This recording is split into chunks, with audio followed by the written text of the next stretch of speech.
Soldier ghosts in Texas. My ex-husband was a truck driver. His run was mostly Toronto to California, hauling produce for years. I went with him on a few runs. We had many weird or freaky experiences, but one stands out as a good one. We were in the truck one night sleeping somewhere in Texas when we heard someone around the truck. Cameron, my husband at the time, got up to go look around. He came back into the bunk shortly after, saying he had seen nothing out there but black night. We settled back into the bunk again, only to hear someone rap on the door. This time we both jumped up, wondering who in the hell would be out there in the middle of nowhere walking around. This time he got his gun and used the flashlight to see outside into the pitch darkness. There was no one to be seen. We had been robbed a few times in the past, so he got dressed and proceeded to get out, and check the trailer and under the truck. I waited inside with doors locked. He yelled to me to come out. He could hear something and wanted my opinion. I was reluctant, but went. I walked with him to the back of the trailer. Off in the woods we could hear people talking in the distance, but couldn't make out what they were saying or how close they were. Then their voices seemed to move. From the woods we were parked by, to the other side of the road in the other woods. We stood there for quite a few minutes listening. We were puzzled, but thought maybe it was someone's house close by in the woods having a party. And we just could not see the lights of the house. So again we got back into the truck. We decided to stay up and sit in the dark and just try to watch out into the night after letting our eyes adjust to the darkness. After what seemed like only a few minutes, we could see movement on the road ahead of us. It looked like a group of people crossing the road from one bush to another about 100 feet in front of the truck. So my husband turns on the truck headlights, and we see nothing. It was like they disappeared. Now we are getting scared because we both saw the same thing before we turned on the lights. A group of people walking across the road. We also heard them talking. We sat looking at each other puzzled. Now we were really scared. We decided to investigate this more since we wanted to be reassured we weren't seeing things. There had to be an explanation for what we saw. So we got out of the truck with flashlights and walked up the center of the road, which no cars or trucks had been on for hours. We got to the spot where we thought the people had crossed, and looked for signs in the long grass as we walked up the road with flashlights. There seemed to be no signs of grass bent over or disturbed, not even a critter track. We stopped walking, and again we heard voices and people talking in the woods, but could not see any lights in the woods or any sign of housing or habitation. My husband wanted to walk into the bush, as his curiosity gets his better side. For me, I wanted to go back to the truck and leave. Cameron started into the woods down through the ditch. I followed, not wanting to be left alone. We walked into the thick bush about 200 yards and could still hear people but couldn't make it out. It did not sound like a party or campers, but it sounded like chanting to me. I stopped and said, "I'm not going any farther, and I want to go back to the truck." Cameron agreed. He appeared to be more scared now. We started heading back to the road. When we got to the road, we could see the truck. It was a sign of comfort, of home. We walked slowly, shining our flashlights into the grass at the edges of the ditch on each side. My husband was right beside me, step for step, when he said, "Do you see that guy over there?" As he grasped my arm to stop me from walking farther. I looked to where he was shining his flashlight, and I saw a man in a cavalry uniform at the edge of the woods just ahead of us. He faded away as soon as I saw him. My husband said, "Did you see him?" I said, "Yes, I did." As he told me to start walking again. We were now steps from the truck, and mutually, without a word, we made a run for it. We reached the truck driver's door and I have never climbed in so fast in my life. We locked the door and sat in the dark for a few minutes looking around. Again we saw a large group of people crossing the road in front of us. My husband started the truck and said, "We aren't staying here tonight. We sat in the truck waiting for it to warm up a bit and kept watching out the windows. We dimmed the dashboard lights and watched. We saw more groups cross the road, all going the same way, but they are like shadows, not really solid looking. The truck was warm, and my husband put it in gear and started to roll slowly down the road. Both of us were looking with eyes as big as saucers. We felt safer now that we were moving, but were scared of what we had just seen but could not explain. We didn't speak for about an hour.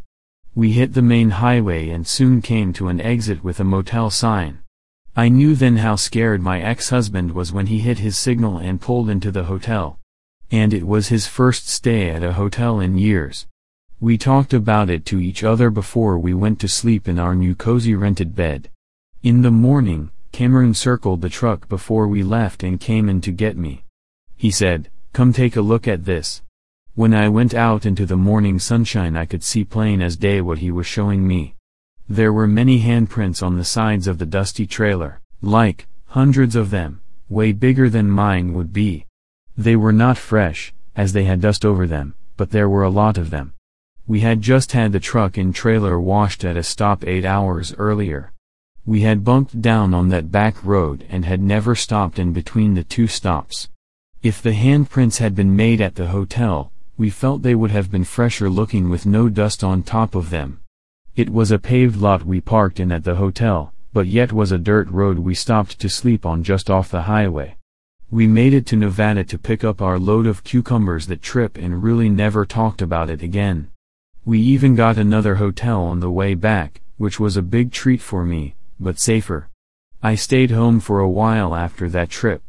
I don't know if others have had the same experiences in that area or out on the road, but that is one of my experiences. Before going on, if you like these stories, do hit the like button, subscribe to my channel and turn on the notification bell, so you will not miss new stories like this. Story number 2. Stranded far from home. I was a 17-year-old student. Broke and stranded at the Pan Am Halfway House, an old British officer's quarters at the airport in Karachi, Pakistan. It was December of 1965. I had been between planes, on my way from Istanbul, where I had been in an isolation ward with spinal meningitis, to Bombay to meet my ship, a floating college campus. A war broke out in Kashmir, a contested province between Pakistan and India. All flights to India were cancelled. I had been stuck at the old Pan Am barracks for almost 2 weeks.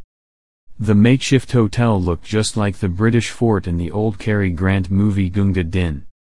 The Pakistanis had torched the U.S. Embassy in Karachi and cut off all forms of international communications. I had no way of telling my family where I was, and no one to turn to for financial help. The hotel manager asked me if I had any money to pay for my lodging and meals. And I told him I didn't have nearly enough. I had 4 JFK 50-cent pieces, 2 packs of Marlboros, and a day to come up with a couple $100 for room and board money. The manager said that I had one more night before he had to report me to the authorities, who would probably put me into a Pakistani debtor's prison. I had found one book to read, a beat-up old paperback about the sinking of the German battleship Graf Spee in Montevideo Harbor in 1940. So I spent my last afternoon reading it. That evening, I went to the bar, determined to get as sloshed as I could on my last $2. As I nursed my first Cuba Libre, I was amazed to hear a Brazilian samba. I turned to see a tall, tanned, aristocratic-looking gentleman in a white tropical suit enter the bar. He was carrying a portable tape recorder. He looked like a character right out of Casablanca. He took the stool next to me. We were the only people in the place. I asked him, in Spanish, where he was from. He told me he was from Montevideo, Uruguay. In the course of the conversation, he told me that his name was Victor Haig, and that he was working as an engineer for General Electric on a dam project in Kashmir, and that he was headed home until the war blew over. I told him who I was and that it was quite likely I would be hanging around Pakistan, probably behind bars, for a while. He asked me to join him for dinner. I gladly accepted. We went into the dining room, the same Victorian British officers' mess that you saw in Wee Willie Winkie, and, over the oxtail soup and lamb curry, we talked. I told him that I had been reading a book about the Grof's Bay in Montevideo, Uruguay. He commented that it certainly was a coincidence, because he had actually witnessed the sinking of the battleship. He talked for quite a while about how the ship, badly damaged in battle, had been scuttled in deep water just outside Montevideo harbor. He recalled that the captain had wrapped himself in the old Imperial German flag and committed suicide. After dinner and brandy, Victor said he had a very early plane to catch and went to his room. I never saw him again. I went back to my room to get one last good night's sleep before they came to take me away. At 6 a.m., I awoke to a sharp knock on the door. I opened the door, and, instead of the constable, it was the hotel manager. He said that I should dress immediately and get my things packed, and then came the bombshell. The manager said that the gentleman that I'd had dinner with had paid my hotel bill and left me a ticket to San Francisco, which was leaving in 45 minutes. Victor Haig had, in all probability, saved my life. After I got back to the States, I contacted General Electric in an effort to locate Victor Haig. But they had no record of anyone by that name on their payroll. Almost 5 years later, I was in Buenos Aires. And I took a boat across the Mar del Plata to Montevideo to see if I could find Victor and his family. I talked to the Commissioner of Police, and he personally helped me search through the Hall of Records. But we found no listing of a Victor Haig anywhere in Montevideo or its suburbs. What's strange is that a few years ago, I ran across some obscure German naval records. There was a junior officer named Victor Haig on the crew of the Grof's Bay. He was killed in battle and buried at sea in 1940.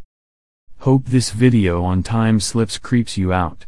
And if you like my video, please hit the like button, subscribe to my channel and comment down below. I will be making more videos like this.